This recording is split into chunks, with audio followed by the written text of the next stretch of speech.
Assalamualaikum, ketemu lagi dengan Simbah Jebros. Alhamdulillah kali ini Simbah Jebros ada di Kota Pati yang bagian utara, tepatnya di daerah Trangkil Ngemplak.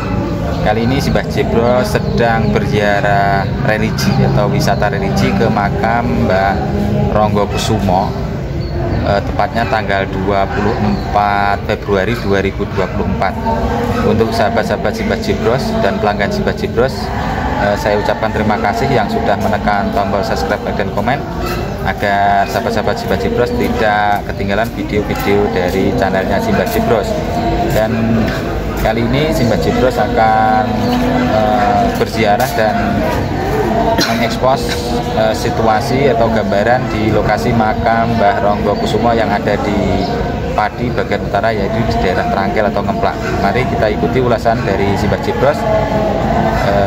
Sekali lagi minta dukungannya dan support, jangan lupa tekan tombol subscribe. Yuk kita ikuti ulik-ulik Simbah Jebros atau ulasan Simbah Jebros di makam Mbah Ronggokusumo.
ngangkat.